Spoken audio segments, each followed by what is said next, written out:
How do we fan the flames of this all-important motivation?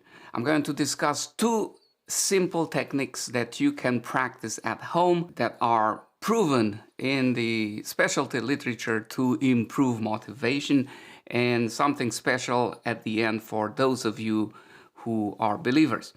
First of all, when we talk about motivation, we are talking about internal or intrinsic motivation and external or extrinsic. Extrinsic means something that comes from the outside, things like other people in our life that perhaps try to encourage us to lose weight by sometimes in a positive way, oftentimes, unfortunately, in a negative way, through strategies or efforts that could be perhaps named shaming, body shaming, to the point where sometimes we start to hate our own bodies. We feel prisoners in this body. And so that's a very damaging way to try to stimulate somebody's motivation. If you are tempted to do that, please don't do it. It's not good. It's not good for you. It's not good for that person. It's not good for the relationship. The type of motivation we're going to talk about today is the intrinsic one, the one that comes from within, or that we can stimulate to grow in ourselves, inside ourselves, the one that we own. This is the motivation that we want to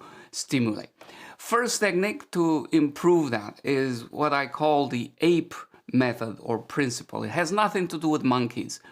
A stands for attitude.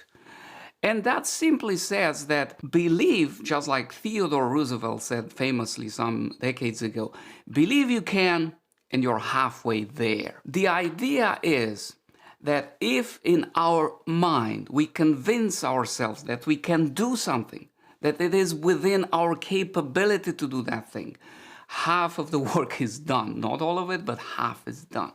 I'm going to tell you a personal story here to illustrate. When I was in the first year of medical school in Romania, there were no up-to-date textbooks. There were some, but they're out of date, and the professors who were giving the lectures, they would test us on what they said or told us at the lecture, not what was in those out-to-date manuals. So we were all sitting there in the lecture room and trying to write as fast as we could to keep up and retain as much information as they were given. Remember, in 1988 Romania, there was no recording device available. It was communist times. There was no smartphone, of course, no computers. So after that first year, I got pretty frustrated because I could only write as fast as I could, really, and my colleagues were in the same boat as me. Towards the end of the first year, I ran into an antique bookstore and I found a book on shorthand. I took it home, and in the summer vacation, I set myself to learn that method of writing. It wasn't easy. It was a lot of effort. In fact, at one point, I remember my dad came and looked at me and said, "What are you doing here?" He thought I was kind of trying to avoid the hard work that they were doing in the fields during the summer. And so I explained to him what I was doing, and he said, "Oh man, I think you're losing your time. This is hard. You can't just do this in a couple of months here and then be good enough to be able to actually do it." So that felt quite discouraging. However, what saved me and kept me going was this attitude that I had in my mind. I had convinced myself that I could actually do this thing, and I did it. And so the second year came along. It took me a few weeks to get up to speed in real life, so to speak, but I was able to do it. And in fact, I got so good at it that a few years later, in the fifth year, when we got married, and we were renting an apartment in the capital city there. We didn't have money for rent.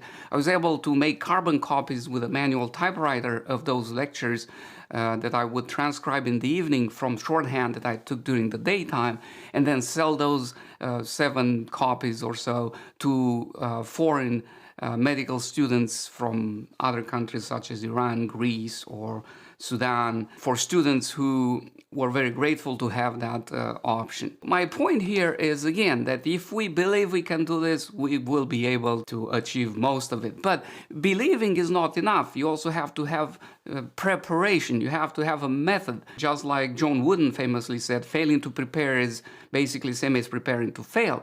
And that is, you have to have a method. I had to get the book. I had to figure out how I'm going to do this. And what I present here is, in a way, a preparation for you to help you put together a plan if you wanted to lose weight. And finally, but not least, effort. Effort is all important because, again, I may want to do this, I may have a method that might work. But unless I spend time like I did all that summer learning how to do this, putting effort in this, it's not going to happen. Jerry Lynch said champions do what others are unwilling to do. You have to put in the hour, the mileage, the effort for this to do. Paul in the 1 Corinthians letter, he says, run in such a way as to get the prize. You don't want to go about losing weight by, every so often you do a little walk, or sometimes you watch what you eat, but most of the time you mind your own ways and don't care about it. Please note here, and this is important for this first technique, the APE principle or the APE method. Both the attitude, the preparation, and the effort are things that you and I have control over. These are things that we can do, right? They are not outside our influence, and that's why they are important. You have to have that attitude where you influence the things that you can. Don't spend your time and energy on things the government or others may or may not do, but you really have very little control, if any, over. The second technique that stimulates motivation is the famous pros and cons technique. And this simply means that you go in your mind or on paper, I highly encourage you to do this exercise on paper, through the pros and cons of first the status quo and then the cons and pros of the change. In this case, the change is losing weight. So first of all, you think about what are the pros of not losing weight. If I just don't do anything, what are the good things about that? And you make your own list, but what I've heard from patients is that the garderobe doesn't need to be changed. Well, this is relative because if you keep gaining weight, it's going to have to change. But for the moment, it doesn't have to be changed. The other thing here, it's easy, right? You don't do anything. There's no effort. There's nothing to sweat. So it's easy. And then you still get to eat what I want. So that's another easy part of this. Eating what you want. It's easy. It doesn't really take much effort. How about the cons of that? Well, here, if I don't lose the weight and I'm overweight or in the obesity range, what's going to happen? Well, over time, I'm going to see my health deteriorating. I'm going to see diabetes, I'm going to see hypertension, I'm going to see fatty liver, I'm going to see my immunity going down, and the list goes on. There is a long list of health-related negative outcomes from obesity, from excessive weight. So those things, whether we like it or not, they are waiting for us down the line if we don't change anything. So those are the cons. And there are other things, image issues, for example. We feel bad about ourselves. We start to hate our body, like I said earlier. So those are the cons. Now, how about the other part of the equation? What if we lose weight? Here we start with the cons. What is negative about that? And you may wonder, there's nothing negative about that other than the fact that I can do it. I want to think about it and try to come up with your own reason. I had a patient, for example, a number of years ago. He lost on my program about 30 pounds. He was in his 70s. He was very dedicated. He stuck with it and he was very happy about it. A year later, though, after the end of the program, I saw him for an annual, and he came and he said, and I saw that he gained about 10 pounds of those 30 that he had lost. And I thought, this happens, it's nothing unusual. So he said, did you notice I gained some weight? I said, yeah, I did. And he said, do you know why? I said, no. He said, well, my friends started to tell me that I look gaunt. I look like as if I got sick. I had wrinkles on my face. So I decided to regain some of the weight so they leave me alone, you see. So there are some disadvantages possible, there's wrinkles that show after a certain age, not in everybody. Another one here, another lady recently told me that once she started to change her diet and cook differently, family started to complain because they are used to the way she was cooking before, with all the sweets and the cookies and all that. So they started to protest, hey, what's going on? We're missing our food. And then you end up with the pros. Here, basically, everything that was negative here becomes a positive here. Your health improves. Your lifespan improves. You feel better about yourself. You have more energy, and the list goes on. So this is a very long list. I'm giving you just some basic examples here. Now I want you to notice, and as we go back here and we look at this, the order, the sequence of doing this thing is very important. We start with the status quo, and we look at the pros as number one and cons as number two of that. We then go to the change, to the weight loss, and look at the cons importantly first, and always we end up with the pros of changing, of losing weight.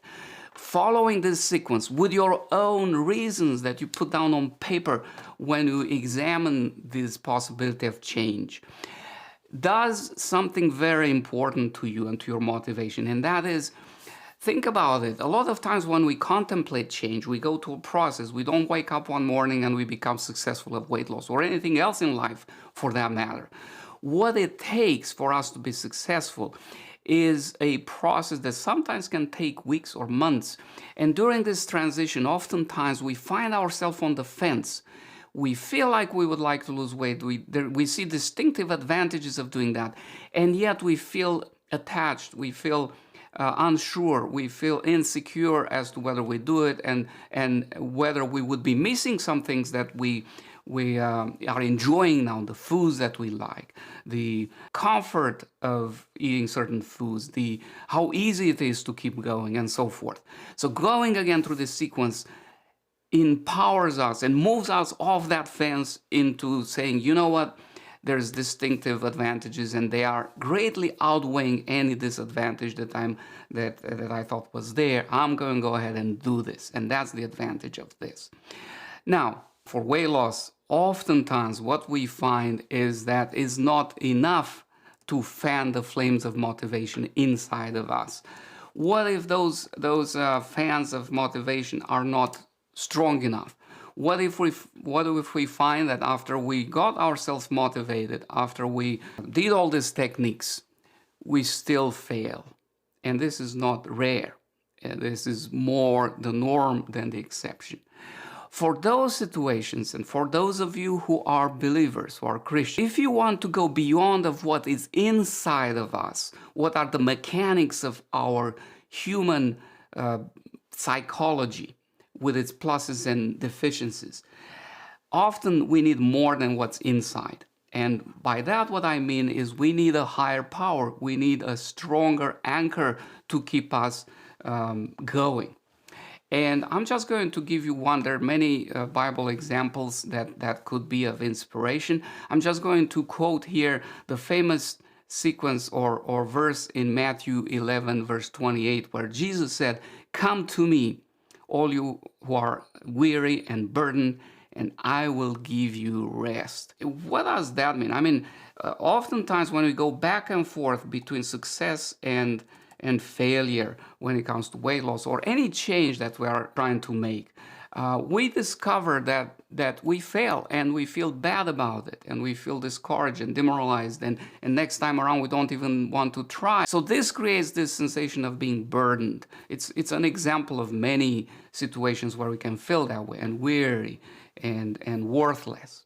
Well, what's the solution that Jesus presents to us? He says, "Take my yoke upon you and learn from me, for I am gentle and humble in heart, and you will find rest for your souls."